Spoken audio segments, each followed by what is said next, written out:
आज के लेक्चर में अपन एक्सरसाइज 13.2 में क्वेश्चन नंबर 7 पढ़ते हैं एनसीईआरटी 12th मैथ्स का। क्वेश्चन नंबर 7 में अपने को पीए का वैल्यू गिवन है। एक्सरसाइज 13.2 है, पीए का वैल्यू अपने को गिवन है 1/2। पी ए यूनियन बी का वैल्यू अपने को गिवन है 3/5 और पीबी का वैल्यू अपने पास है पी। तो सबसे पहले अगर क्वेश्चन इंडिपेंडेंट का है या म्यूचुअली एक्सक्लूसिव का है तो सबसे पहले अपने को इंटरसेक्शन की जरूरत पड़ेगी। तो आपके पास फॉर्मूला तो यूनियन का ही है। यूनियन का फॉर्मूला क्या होता है? P A union B equals to P A plus P B minus P A intersection B. अब यहाँ पे आप वैल्यू पुट कर देंगे। आप इसको इधर ले आए और इसको उधर ले जाए तो सीधा ऐसे ही कर लेते हैं। पी ए इंटरसेक्शन बी कितना हो जाएगा? ये तो सेम रहेगा और ये यूनियन इधर आ जाएगा minus P A union B. अब वैल्यू पुट कर दीजिए आप। पी ए का वैल्यू 1/2, पी बी का पी और इंटरसेक्शन यूनियन का 3/5। अब देखो आप 1/2 को और 3/5 को एक जगह लिख लो और पी को अलग। तो यहाँ से एलसीएम आ गया 10, तो ये 5 - 6 माइनस 1/10 प्लस पी, ये अपने पास इंटरसेक्शन का वैल्यू आ चुका है प्रोबेबिलिटी में। ठीक है, अब अपने से फर्स्ट क्वेश्चन जो उन्होंने पूछा है वो बोला गया है कि mutually exclusive. Mutually exclusive, mutually exclusive का मतलब होता है कि probability of A intersection B 0 होती है। ये आपको ध्यान में रखना पड़ेगा। बुक में भी लिख सकते हो, probability of A intersection B equal to 0 होता है म्यूचुअली एक्सक्लूसिव की कंडीशन। तो इंटरसेक्शन का वैल्यू है ना, वो 0 के इक्वल कर दो आप। इंटरसेक्शन का वैल्यू निकाल ही चुके हैं, तो यहां से इसको इधर ले आओ तो p का वैल्यू आ गया 1/10। ये हो गया। फिर सेकंड क्वेश्चन में बोला गया है इंडिपेंडेंट। सेकंड में इंडिपेंडेंट बोला गया है, इसका मतलब है probability of A intersection B equal to P A into P B होती है कंडीशन इंडिपेंडेंट की। तो आप वैल्यू पुट कर देंगे। इंटरसेक्शन का वैल्यू वही रखेंगे जो आपके पास आ चुका है पहले से और इक्वल टू पी ए का वैल्यू अपने पास 1/2 और पी बी का पी। क्लियर? ये पी है, ये हाफ पी है। हाफ पी हो गया एक तरीके से मल्टीप्लाई में, ये इधर आएगा तो पी में से हाफ पी माइनस होगा तो हाफ पी बच जाएगा। क्लियर? सीधा ही लिख दिया है मैंने। और इसको इधर ले आओ तो प्लस 1/10। इसको फिर इससे काट दो तो पी का वैल्यू हो जाएगा 1/5। इस कंडीशन में पी का वैल्यू ये है, इस कंडीशन में ये है। दोनों के अंदर पी का वैल्यू आपको निकालना था। ठीक है,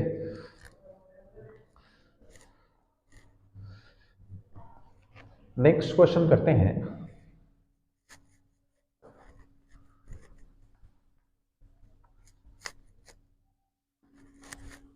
क्वेश्चन नंबर 8 क्वेश्चन है। 8 में स्टार्टिंग में लिखा हुआ है कि ए और बी इंडिपेंडेंट है। ए और बी इंडिपेंडेंट है, इसका मतलब है probability of A intersection B P A into P B के इक्वल होगा। ये अपनी स्टार्टिंग हो गई और अपने को डाटा जो गिवन है वो है पी ए का वैल्यू है 0.3, पी बी का वैल्यू आपके पास है 0.4। तो सबसे पहले तो चीज इंटरसेक्शन निकल जाएगी अगर इंडिपेंडेंट है तो इंटरसेक्शन का वैल्यू जो होगा वो दोनों के मल्टीप्लाई के इक्वल होगा। 0.3 इंटू 0.4 तो ये हो जाएगा 0.12 इंटरसेक्शन का वैल्यू है इंटरसेक्शन बी। सेकंड कंडीशन पूछी गई है P A union B. A union B का फार्मूला होता है P A plus P B minus P A intersection B. तो यहाँ से पी ए का वैल्यू पुट कर देंगे 0.3, पी बी का 0.4 और इंटरसेक्शन का वैल्यू पहले से निकाला जा चुका है माइनस 0.12। अब कैसे माइनस करना है? ये प्लस हो गए, ये 0.7 हो गया, यहाँ माइनस करना है ये। अब यहाँ पे 0.12 है और यहाँ पे 0.7 ही है, यहाँ 2 डिजिट है या 1 डिजिट है तो इसलिए एक 0 लगाना पड़ेगा। अब इसमें से इसको माइनस करेंगे तो 0.58 होगा। पॉइंट के बाद में कोई नंबर है तो आप चाहे जितने 0 लगा सकते हो। ठीक है, फिर थर्ड में बोला है P A slash B. A slash B, इसका फार्मूला हो जाएगा probability of A intersection B upon probability of B. Intersection का वैल्यू अपने पास 0.12 और पीबी का वैल्यू 0.4 है। यहाँ पॉइंट के बाद में 2 डिजिट है, यहाँ पे एक ही डिजिट है तो 0 लगा दिया, पॉइंट से पॉइंट कट गया, 12/40। इसको आप काट दीजिए किससे, 4 से काट दीजिए तो 3/10, तो 0.3 भी लिख सकते हैं इसको। फिर P 20 ले से निकालना है, 20 ले से का मतलब भी क्या हो गया, A इंटरसेक्शन B लिख सकते हो, P A intersection B upon probability of A। Intersection का वैल्यू जो है वो 0.12 है और PA का वैल्यू है 0.3। यहाँ 0 लगा देंगे, पॉइंट से पॉइंट कट गया, 12/30। इसको 4 से काट देंगे तो 3 से काट देंगे तो 4/10 हो जाएगा, 0.4 आ जाएगा। ठीक है, नेक्स्ट क्वेश्चन नंबर नेक्स्ट। आप सिंबल को थोड़ा ध्यान में रखना, आगे क्वेश्चन में सिंबल पे बेस्ड क्वेश्चन आएंगे। सिंबल नोटेशन उनका थ्योरेटिकल मैथमेटिकल मीनिंग पे बहुत फोकस करना पड़ेगा आपको। डिमॉर्गन्स लॉ पे आधारित क्वेश्चन से आगे के ज्यादातर। Question number 9, P A equal to अपने पास है 1/4, पीबी इक्वल टू है 1/2, P A intersection B equal to है 1/8। और अपने को जो फाइंड करना है वो क्या है, वो मैं यहां लिख देता हूं। फाइंड करना है P not A and not B, ये चीज है। तो सबसे पहले मैं आपको कुछ नोटेशन बता देता हूं। एंड का मतलब, एंड जहां लग गया वहां पे वो इंटरसेक्शन है, और लग गया इसका मतलब वो यूनियन है। बस ये ध्यान रखना है पहले। तो देखो अब जो फाइंड करना है पहले उसी को देख लेते हैं क्या मामला असल में। पी नोट एक एंड का मतलब बीच में इंटरसेक्शन है, और जिसके नोट लग जाता है उसका मतलब वो डेस है, ए डैश। और ये कौन है, बी डैश। नोट भी है, इसका मतलब बी डैश है। जब कभी भी डेस ऐसे अलग अलग लगा हुआ है तो आप डिमॉर्गन्स लॉ को ध्यान में रख सकते हो। डिमॉर्गन्स लॉ क्या है कि अगर कहीं ए डैश इंटरसेक्शन बी डैश लिखा हुआ है, दोनों पे डैश है, अगर आप चाहते हो कि उसको होल डैश लिखना चाहते हो, होल डैश लिखना चाहते हो, तो ये जो इंटरसेक्शन है वो यूनियन में तब्दील हो जाएगा। और ऐसे ही अगर ए डैश बीच में यूनियन है और आप इन दोनों का डैश बाहर लगाना चाहते हो, मतलब होल डैश लगाना चाहते हो, तो ये यूनियन है वो इंटरसेक्शन में बदल जाएगा, मतलब एक चीज दूसरे में कन्वर्ट हो जाती है। ये जो दोनों रूल है ये डिमॉर्गन्स लॉ है। ठीक है, अब देखो इसका मैं होल डैश लगा दूं, अगर मैं इसका होल डैश लगाता हूं तो ये इंटरसेक्शन यूनियन में बदल जाएगा। अगर किसी भी चीज पे प्रोबेबिलिटी को छोड़ के बाकी चीज पे होल डैश आ रहा है तो आप उसको 1- लिख सकते हो, और सेम टू सेम ही लिखना पड़ेगा। डैश हटाने का तरीका होता है, अगर किसी चीज पे होल डैश है तो 1- फिर वो चीज लिख सकते हो आप सेम टू सेम। अब यहां ये चीज नहीं बदलेगा, ध्यान रखना। ठीक है, अब अपने को असल में अब जो चीज निकाल रहे थे वो ये निकालनी थी, अपन इसको यहां लाए फिर यहां लाए, मतलब असल में ये चीज निकालनी है अपने को। और इस चीज में भी आपको किसकी दरकार है, यूनियन की दरकार है। यूनियन यहां से निकलेगा, इन 3 डाटा से निकलेगा। यूनियन का फार्मूला क्या होता है, P A plus P B minus P A intersection B. अब यहां से देखिए आप, पी ए का वैल्यू 1/4, पी बी का 1/2 और इंटरसेक्शन का 1/8। एलसीएम ले लिया 8, तो ये तो होगा 2 से इंटू, ये होगा 4 से, और 1 तो ये अपने पास आ गया 6 - 1 5/8। इसका वैल्यू, यूनियन का वैल्यू आ गया। अब अपने को जो अपना आंसर निकालना है उसमें 1 - 5/8 करना है, तो आंसर आ जाएगा ये 8 - 5 3/8 हो जाएगा। ठीक है, ये मेन क्वेश्चनों में आता है चीज सीखने के लिए। ठीक है, एक दो ही चीजें इनमें से, ये डिमॉर्गन्स थोड़ा ध्यान में रखना आपको। क्वेश्चन नंबर नेक्स्ट करते हैं 11।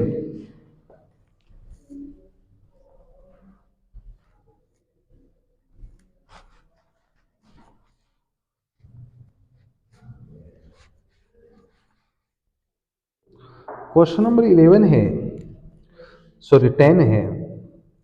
10 के क्वेश्चन में बोला गया है P A equal to half, P B equal to 7/12 और पी नॉट ए और नॉट बी इक्वल टू 1/4।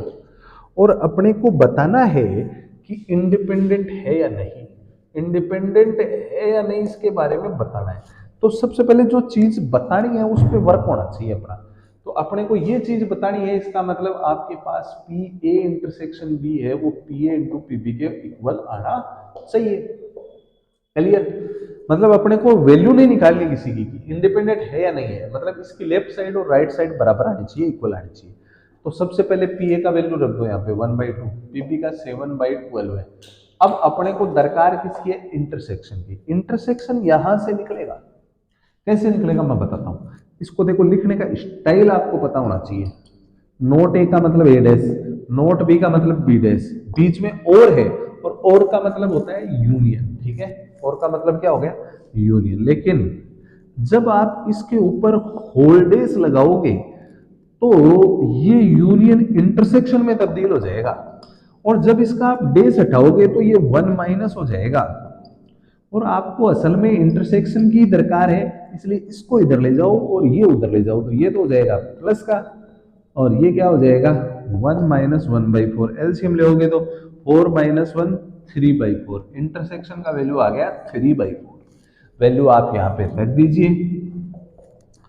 तो 3/4 ये कुछ कट नहीं रहा है, 7/24 कुछ कट नहीं रहा है, इक्वल नहीं आ रही, तो नॉट इंडिपेंडेंट, ये इंडिपेंडेंट नहीं है। बस इतना ही आपका आंसर हो जाएगा। ठीक है? नेक्स्ट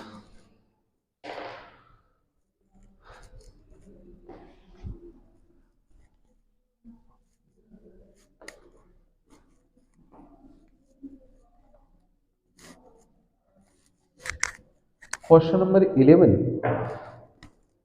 क्वेश्चन नंबर 11 आपका है कि पीए का वैल्यू आपको दे दिया गया है 0.3, पीबी का वैल्यू आपको दे दिया गया है 0.6, और इंडिपेंडेंट है ये पहले से। उसने बोला है कि ए और बी कैसी है?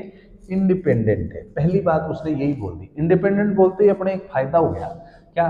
कि P A intersection be independent prove नहीं करनी है, प्रूव करनी होती तो दोनों साइड करनी पड़ती। इंडिपेंडेंट है तो इंटरसेक्शन निकलता है, ये ध्यान रखना। अगर इंडिपेंडेंट है तो इंटरसेक्शन का वैल्यू आसानी से निकल जाएगा। 0.3 इंटू 0.6 तो कितना हो गया? 0.18। अब ये भी कई बार तो कंफ्यूजन होता है ना, ये थोड़ा ध्यान रखना आप। अब देखो 0.2 डिजिट, इसमें 1 डिजिट है, इसमें 1 डिजिट है, तो 2 डिजिट उसके बाद होंगे पॉइंट के ना, ये थोड़ा ध्यान रखना है। फिर इसके अंदर क्वेश्चन नंबर जो इसके अंदर फर्स्ट चीज पूछी गई थी, फर्स्ट में उन्होंने पूछा था P A and B. And का मतलब असल में क्या होता है? इंटरसेक्शन ही होता है। इसका मतलब पहले क्वेश्चन का आपका आंसर हो गया है। सेकंड क्वेश्चन उन्होंने पूछा है, सेकंड बहुत ही इंपॉर्टेंट बात है। सेकंड इंपॉर्टेंट क्यों है वो मैं आपको इसलिए बता रहा हूं कि अब आपको इसमें एक चीज ध्यान रखनी है, एंड नोट बी। इस चीज का मतलब क्या है? इस चीज का मतलब देखो, ये बहुत ही इंपॉर्टेंट चीज है, ये कई बार पूछ लेते हैं, मिसलेनियस में भी इस पे क्वेश्चन मिलेंगे आपको। पी, इसका मतलब है ए को तो लेना है लेकिन बी को नहीं, बी को नहीं लेना।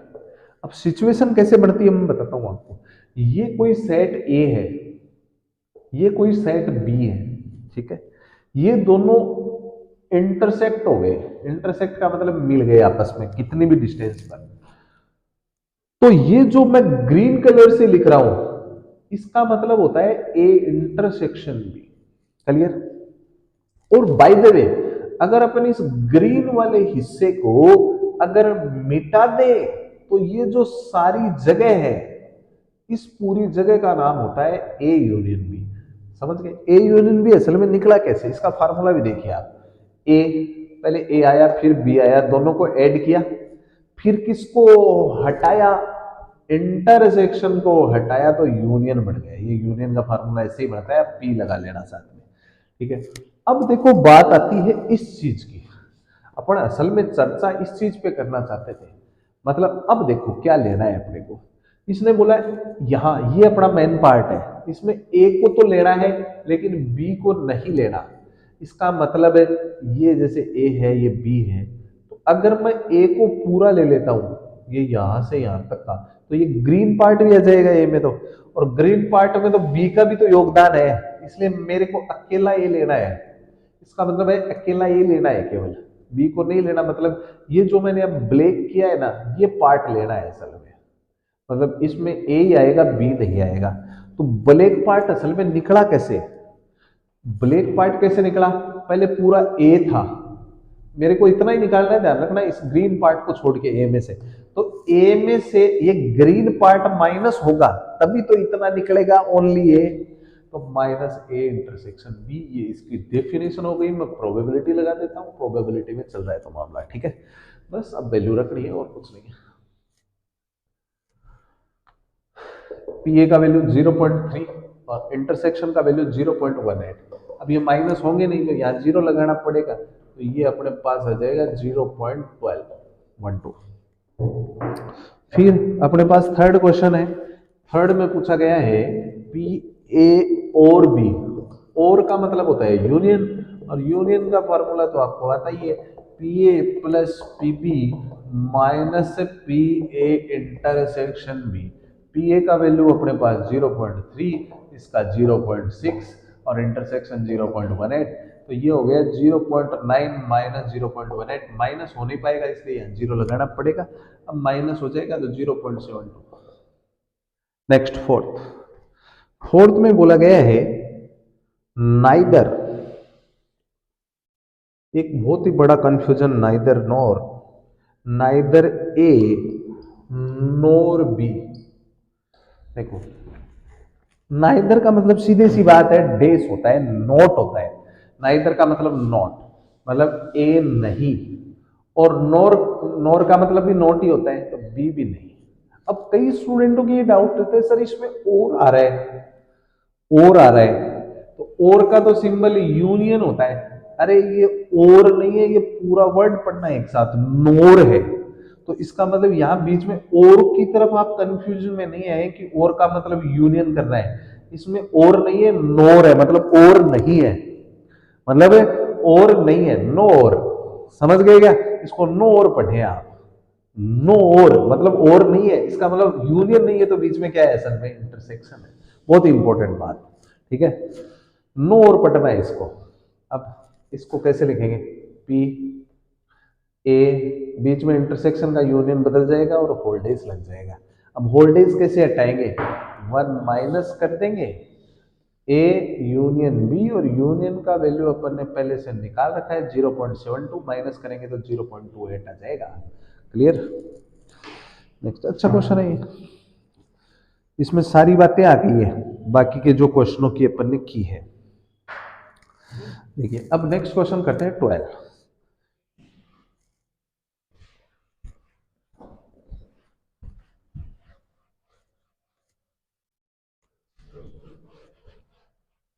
देखिए क्वेश्चन नंबर 12 अपना है कि a coin is tossed thrice, find the probability of getting an odd number at least once. एक ओड नंबर है वो कम से कम एक बार आना चाहिए, इसकी प्रोबेबिलिटी निकालनी है। तो सबसे पहले ये क्वेश्चन असल में एक्सरसाइज 13.5 के टाइप का है, लेकिन मैं अब यहाँ आपको बताता हूँ। एक कॉइन है और कॉइन पे जो है उसने क्या बोला है, क्या आना चाहिए, सॉरी कॉइन नहीं है, डाइस है, सॉरी डाइस पे ओड नंबर आना चाहिए, ओड नंबर। अब डाइस में आधे नंबर ओड होते हैं और आधे इवन होते हैं, तो प्रोबेबिलिटी कितनी हो गई? 1/2 हो गई। और क्यू का मतलब 1 माइनस पी होता है, तो 1 माइनस 1/2 1/2 हो गया। अब उसने क्या बोला है, find the probability of getting an odd number at least 1। इसके अंदर एक फार्मूला होता है पी एक्स का एन सी एक्स, क्यू का power N minus X, P का पावर एक्स, ठीक है। अब इस फॉर्मूले के हिसाब से उसने बोला है एटलीस्ट वंस, और डाइस को 3 टाइम्स टॉस किया गया है, तो n इक्वल टू 3 हो गया। क्लियर? वैल्यू पुट करेंगे तो इसमें एटलीस्ट वंस का मतलब पी एक्स इक्वल टू 1 भी आएगा, पी एक्स इक्वल टू 2 भी आएगा, पी एक्स इक्वल टू 3 भी आएगा। अब इसमें कौन बच गया? पी एक्स इक्वल टू 0 बच गया। तो एक तरीका तो ये है कि अपने को निकालना तो इतना ही है, तो अपन 1 माइनस जो बच गया वो कर दे। एक तरीका तो ये है, या फिर आप इस पूरे को सोल्व कर लें। पूरे को सोल्व करने में बहुत टाइम कंज्यूम होगा, इसलिए ये करना चाहिए। तो 1 माइनस फॉर्मूले में वैल्यू रखेंगे इसमें 3C0 1/2 की पावर 3 माइनस 0 3 और 1/2 की पावर 0। तो किसी C के नीचे 0 आ जाता है उस कॉम्बिनेशन का वैल्यू 1 होता है। ये 1 की पावर 3 1 ही होता है, 2 की पावर 3 8 हो गया और किसी की पावर 0 वो 1 होता है। एलसीएम लेंगे तो 8 यहाँ चला जाएगा, 8 माइनस ये सब इंटू होंगे तो 1 1/8, ये 7/8। ये 13.5 के टाइप का क्वेश्चन है। इस तरीके से करेंगे तो आपके लिए बेटर रहेगा। और इसके बारे में 13.5 में आप देख लेना अच्छे से। नेक्स्ट क्वेश्चन करते हैं 13।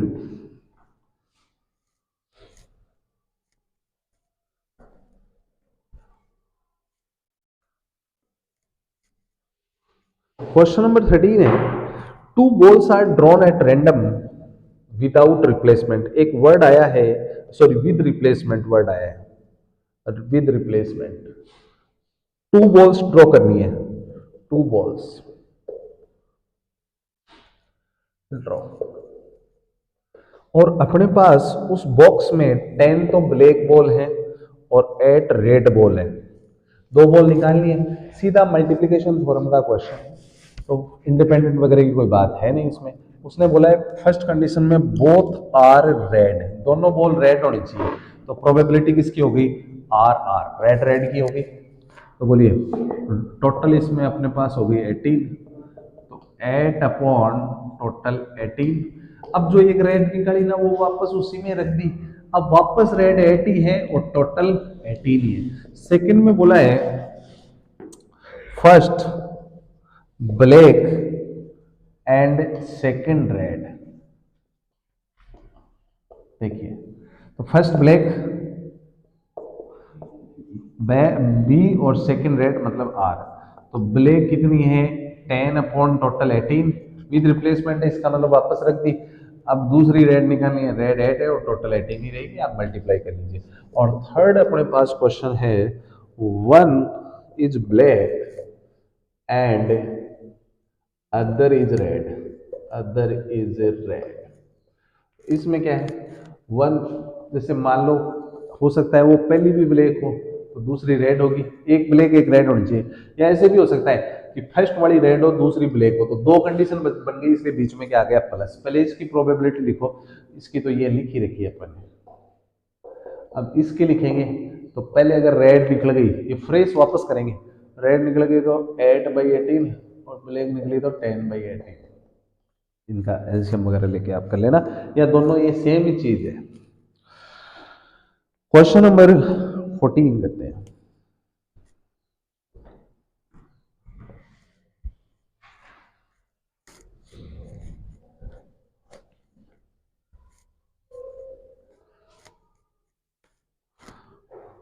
Probability of solving specific problem independently by A and B।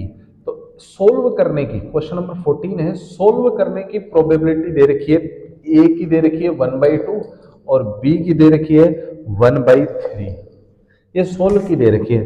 उसने बोला है first question the problem is solved, और सेकंड में बोला है exactly one of them solved the problem. देखो ये क्या क्वेश्चन मल्टीप्लिकेशन थ्योरम का ही है, इसमें एक इंडिपेंडेंट की वर्ड से कंफ्यूज मत हो जाना। इसका मतलब ये है कि ए अपना अलग जाके प्रॉब्लम सॉल्व कर रहा है, बी अलग जाके प्रॉब्लम सॉल्व कर रहा है। ये इंडिपेंडेंट इवेंट नहीं है, इंडिपेंडेंट लोग हैं जो कर रहे हैं अपना सॉल्यूशन। ये सोल्व की हो गई और ये नॉट सोल्व की हो गई। नॉट सोल्व की पी ए डैश हो जाएगी, और पी ए डैश का मतलब 1 माइनस पी ए करेंगे तो 1 माइनस हाफ ही होता है। दूसरा condition P B dash 1 minus P B, तो 1 माइनस 1/3 एलसीएम लेंगे 3 माइनस 1 2/3, ये अपने पास डाटा हो गए 4। अब उसने बोला है प्रॉब्लम सोल्व होनी चाहिए, अब वो दोनों लोग आएंगे, तो ऐसा हो सकता है कि ए ने सोल्व कर दिया बी ने नहीं किया, आना दोनों को है पर काम हो गया अपना, या का मतलब प्लस। या ऐसा भी हो सकता है ए ने नहीं किया बी ने कर दिया तो भी अपना काम हो गया, या दोनों ने कर दिया तो भी अपना काम हो गया। समझ गए?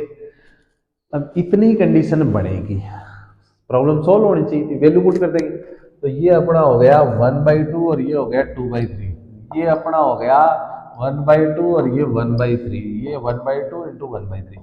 इन सब का एलसीएम 6 आ जाएगा। ये बचेगा 2, काटना मत, जिससे थोड़ी दिक्कत आएगी, वरना काटोगे तो एलसीएम में। तो ये अपने पास हो गया 4/6 2/3, है ना। इसमें बोला है, सेकंड क्वेश्चन में बोला है exactly one of them solve the problem. एक को ही करनी है, इसका मतलब आएंगे लेकिन दोनों, ए ने कर दी बी ने नहीं की, या ए ने कर दी ए ने नहीं की बी ने कर दी, ऐसे भी हो सकता है ना। एक ने की है, इसमें ए ने कर दी, इसमें बी ने कर दी, वैल्यू रख दो आप। एलसीएम 6 आ जाएगा, 2 + 1 3/6 1/2 इसका आंसर हो जाएगा। ठीक है,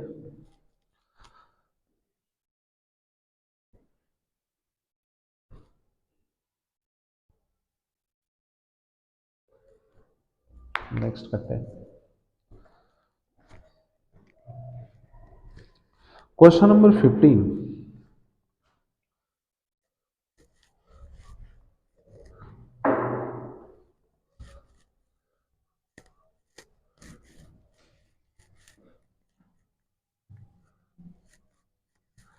क्वेश्चन नंबर 15 के अंदर बोला है कि ई एंड एफ इंडिपेंडेंट है या नहीं, ये बोला गया है। और कार्ड्स हैं 52, ताश के 52 पत्ते हैं। पहला क्वेश्चन बोला गया है, इसमें ई में बोला है द कार्ड इज स्पेड, और एफ में बोला गया है एन एस, इक्का। तो इंडिपेंडेंट है या नहीं पता करते हैं। तो पीई सीधे लिख रहा हूं, स्पेड का मतलब होता है हुकुम। हुकुम कितने होते हैं 13/52, प्रोबेबिलिटी लिख दी। एफ इक्का, इक्का कितना होता है ताश की गड्डी में 4/52। अब इसमें इंटरसेक्शन की जरूरत पड़ेगी। इंटरसेक्शन, ऐसे कितने पत्ते हैं या ऐसे कितने कार्ड है जो हुकुम में और इक्का में कॉमन है, एक ही है वो हुकुम का इक्का, और प्रोबेबिलिटी लगाइए तो टोटल का डिवाइड करूंगा, फिर मैं इंडिपेंडेंट की कंडीशन लगा दूंगा। इंडिपेंडेंट की कंडीशन होती है P E intersection F equal to P E into P F. तो यहाँ पे मैं वैल्यू रखूंगा, तो ये हो गया 1/52 और 13/52। चेक करना है अपने को, कुछ सोल्व नहीं करना है, चेक करना है। अब ये 13 बोर्ड जब 52 होता है, ये कट गया तो 1/52 इक्वल टू 1/52। इसका मतलब yes E and F are independent here. ठीक है, नेक्स्ट करते हैं। इसमें सेकंड पार्ट है, वो देखिए आप। सेकंड पार्ट में बोला गया है, सेकंड पार्ट में द कार्ड इज ब्लैक, और सेकंड में बोला गया है किंग, एफ में बोला गया है किंग। तो सबसे पहले तो ब्लैक कार्ड कितने होते हैं, ब्लैक कार्ड होते हैं अपने पास टोटल ब्लैक 26/52, और एफ का मतलब है किंग, किंग अपने पास होते हैं 4। अब अपने को यहाँ पे इंटरसेक्शन निकालना है, कितने ऐसे पत्ते हैं जो किंग और ब्लैक में कॉमन है, या ऐसे कितने ब्लैक किंग है या कितने किंग ब्लैक है, कैसे भी समझ सकते हो, दो ही होते हैं। तो 2/52 वैल्यू रख दोगे 2/52, और इधर 26/52 मल्टीप्लाइड बाई 4/52। तो ये कट जाएगा, ये इससे 2 टाइम्स, ये इससे 2 टाइम्स, तो इक्वल आ गए, इसका मतलब yes independent. Second, third, third में बोला गया है, थर्ड के अंदर अपने को इसमें बोला गया है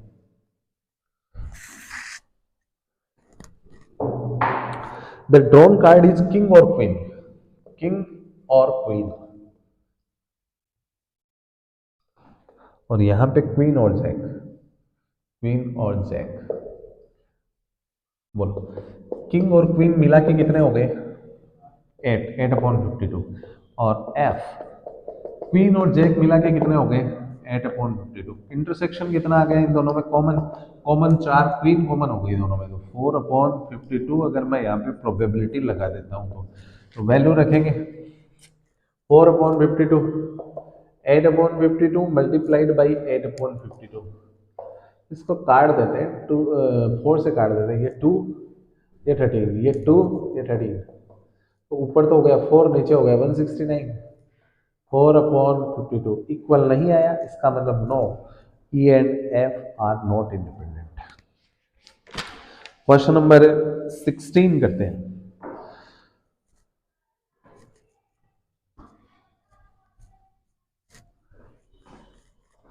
सिक्सटीन के क्वेश्चन को एकदम ध्यान से देखना है आपको।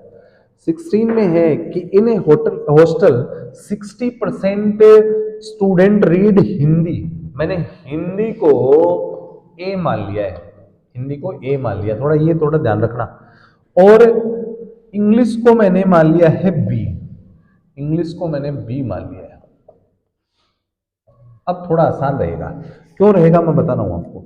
60% हिंदी पढ़ते हैं, इसका मतलब पी इक्वल टू, जब भी कभी परसेंटेज नेम आ जाए, परसेंटेज आ जाए प्रोबेबिलिटी में, तो आप उसके डिवाइड में 100 लगा देना, प्रोबेबिलिटी बन जाएगी। परसेंट की प्रोबेबिलिटी बनानी है तो डिवाइड बाई 100, एक जीरो चाहो तो काट दो।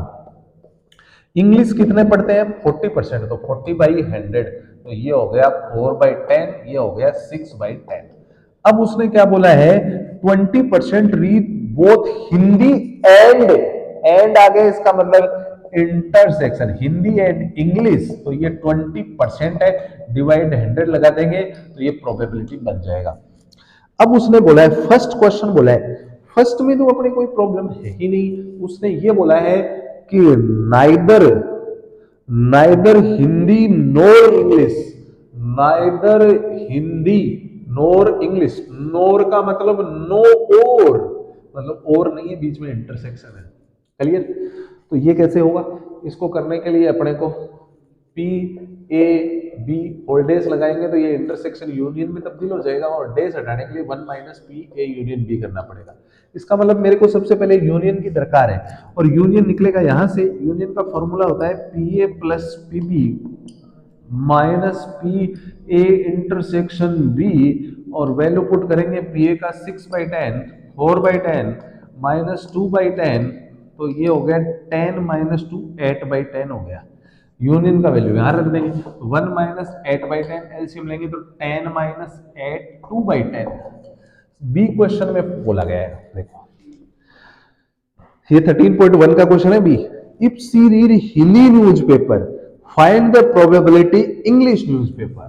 फाइंड करनी है किसकी, इंग्लिश की फाइंड करनी है। और अगर मैं E/F लगाता हूं, इसमें जो ऊपर होता है वो फाइंड करने वाला होता है, समझ गए, ऊपर जो होता है उसको फाइंड किया जाता है। इसका मतलब यहां पे अगर आपको इंग्लिश की फाइंड करनी है तो ऊपर, अब इंग्लिश कौन है बी, तो ऊपर बी आएगा, और जो पहले से पता है या गिवन है, गिवन क्या है, वो पहले से किसका न्यूज़पेपर पढ़ रही है, हिंदी का पढ़ रही है, तो हिंदी यहाँ पे नीचे आएगा। क्लियर? अब इसका फॉर्मूला लगा देंगे, दोनों का इंटरसेक्शन और नीचे वाले की प्रोबेबिलिटी। इंटरसेक्शन का वैल्यू 2/10 और ए की प्रोबेबिलिटी 6/10, तो आंसर इसको 2 से काट दो 1/3।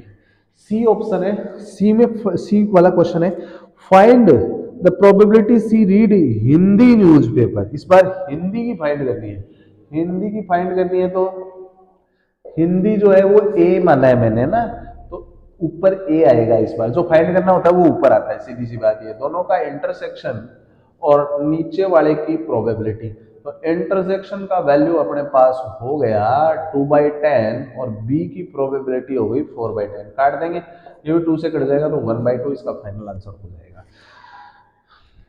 नेक्स्ट क्वेश्चन करते हैं 17।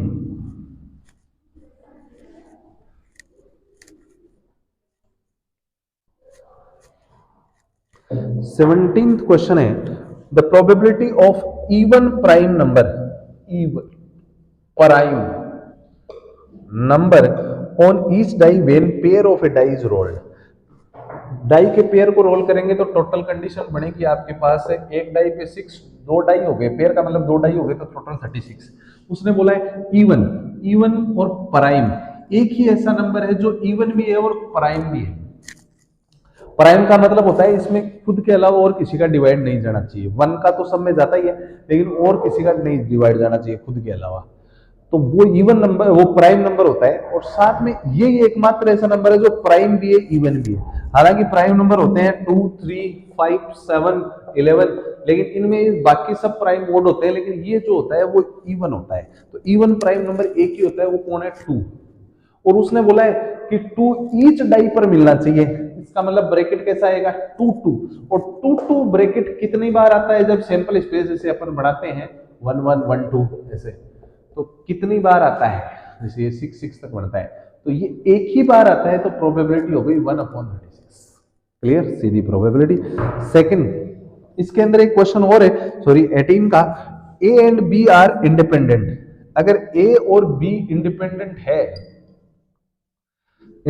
है तो probability of A intersection B किसके इक्वल होगा? P A into P B. अगर ए और बी इंडिपेंडेंट है तो उनके कॉम्प्लीमेंट मतलब ए डैश और बी डैश भी क्या होंगे? इंडिपेंडेंट होंगे, तो इनका इंटरसेक्शन भी इसके इक्वल होगा, ऐसे। ठीक है। अब इस चीज को आप 1 माइनस पी ए लिख सकते हो, और इस चीज को 1 माइनस पी बी लिख सकते हो। और इसको उन्होंने पता है क्या किया है? इसको ऐसे लिख दो आप, लेकिन उन्होंने बीच में कोई चिन्ह नहीं लगा रखा है। इसका मतलब बीच में क्या है? इंटरसेक्शन है। तो आपका यहाँ पे 18 के क्वेश्चन में बी ऑप्शन राइट हो जाता है, यहाँ पे बी ऑप्शन राइट हो जाएगा, और इसके अंदर भी आपका इसमें डी राइट हो जाएगा 17 में। ठीक है, इसके साथ ये एक्सरसाइज कंप्लीट होती है।